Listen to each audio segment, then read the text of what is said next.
The Bible story, Volume 9. This is my 70-year-old book. And we are in Part 4, Story 2, Mysterious Stranger. Okay? When Mary Magdalene painting and not painting, panting and terribly exhausted, reached the place where many of the disciples were gathered, she felt sure they would believe her story, but they didn't. Now, I can hear them say, "Calm yourself. You must have imagined it. You were just overtired. You couldn't have seen him. It's impossible."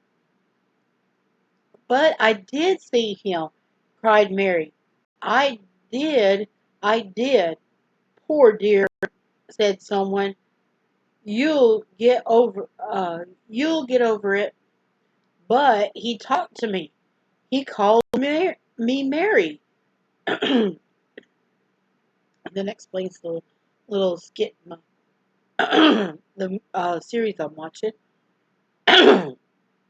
Excuse me. I would know his voice anywhere, and he told me he was going back to his Father in heaven. Please believe me. They didn't. They couldn't. Yet they were troubled by all the stories that were coming to them. The tomb was empty. There was no doubt. Peter and John had been there and found nothing but the linen shroud.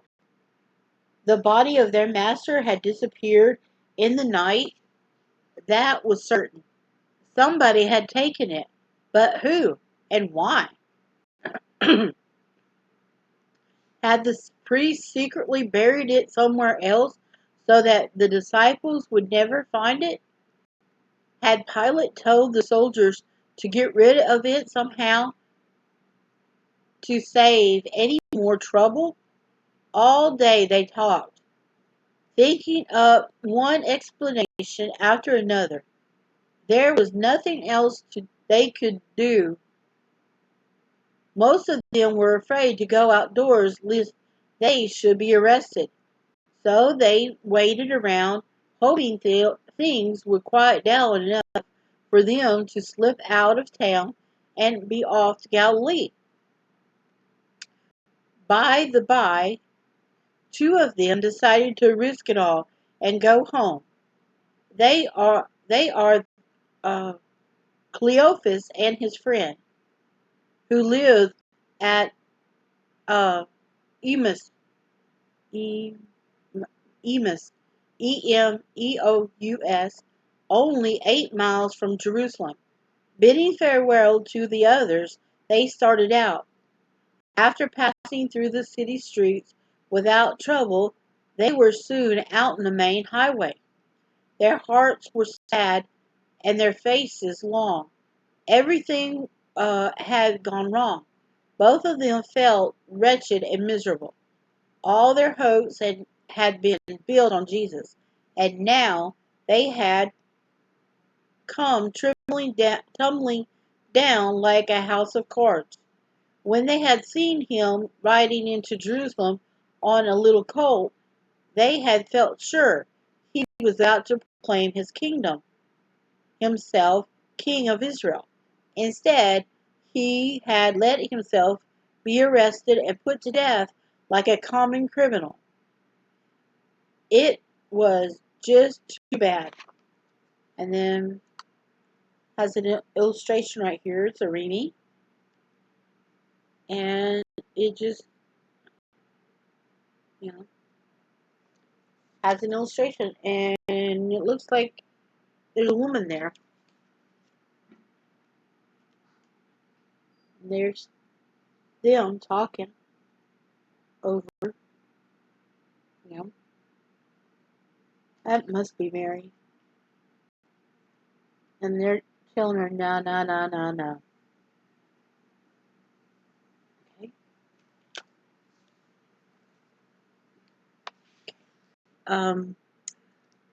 what a good king he would have made, with his beautiful teachings about everybody loving everybody else, and what his wonderful power to heal the sick. He he reigned could have been the most glorious in Israel's history, far greater than David or Solomon. But now he was dead and buried. Well, he had been buried, but nobody knew where his body was. What what a thing to happen! Where there is nothing to do but get back to work and try to forget it all. As the two strode slowly on, deep in thought, they suddenly became aware a stranger was walking beside them. Surprised, they must have felt like asking, "Where do you come from?" But they were too curious to say that. They just kept on walking. The mysterious stranger spoke first. "What are you talking about just now that made you look so sad?" he asked. Cleophas, so it says, Cleophas looked at him. "Are you the only visitor to Are you the only visitor to Jerusalem?" he asked. "Who does not know the things that had happened there in these days?" "What things?" asked the stranger innocently. "Concerning Jesus of Nazareth," said Cleophas. "Glad to tell," said concerning Jesus of Nazareth, said Cleophas. "Glad to tell the whole story to somebody who hadn't heard it before. This Jesus," he said, "was a prophet, mighty indeed, and word before God and all the people. But our chief priests and rulers delivered him up to be condemned to death and crucified him." The stranger listened with deep interest. "We had hoped," Cleophas went on, "that he was the one to redeem Israel. Yes, and besides all this, it is now the third day since it happened. Moreover, some women of our company amused us. They were at the tomb early in the morning and did not find his body. And they came back saying that they had seen a vision of angels who said that he is alive. Some of those who are with us went to the tomb and found it as the women had said, but him they did not see." So Cleophas rambled on, telling everything he had remembered of what had happened over the weekend. Respectfully, the stranger listened till he was through. Then, to a great surprise of both, he scorned them greatly for being so ignorant. "Oh, foolish men," he said, "and slow of heart to believe all that the prophets had spoken. Was it not necessarily that the Christ should suffer those things and enter into his glory?" Then, though he had no Bible with him, he quoted text after text from memory, beginning with Moses and all the prophets. He interpreted to them in all the scriptures the things concerning himself. And then it has Cleophas and his friend, and of course the representation of Jesus in an illustration. It's right here.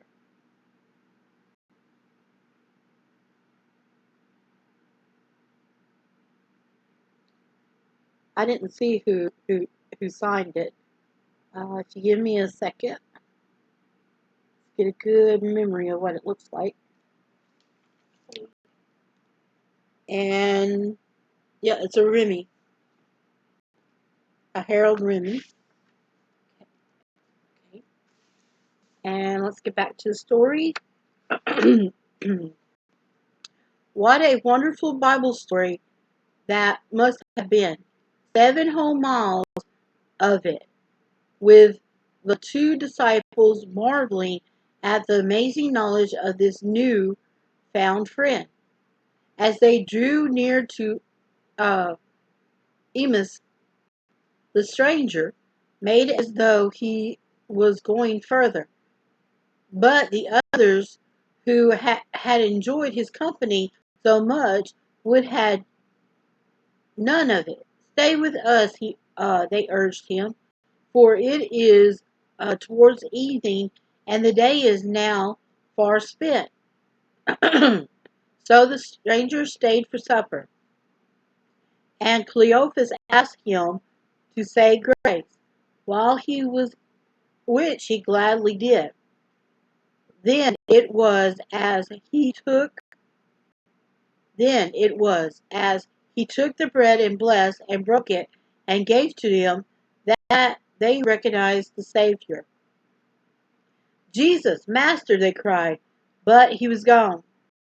He had vanished out of their sight. So Mary Magdalene had been right. She had seen the Lord after all. He was indeed alive. Oh, beautiful, oh, wonderful news. This must tell, they must tell the others right away. And then, of course, it has the picture of him taking the bread, blessing it, and breaking it. And this time they have the scar in his hand. Yay!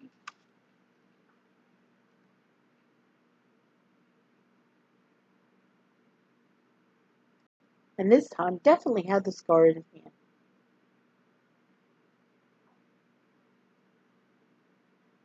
And there was one TV show that they actually did it. That he took bread and tore it and then disappeared. I like that part. And they walked with him for 7 miles and they didn't recognize him. Huh, interesting. And that reminded me of that scary. I decided to stay up a little bit last night and listen to the ghost story things that comes on the radio station, and it was a little weird, but then I go, makes sense. Okay, well, that was part 4, story 2. So I'm going to stop and finish out the rest of the book. See you in a bit.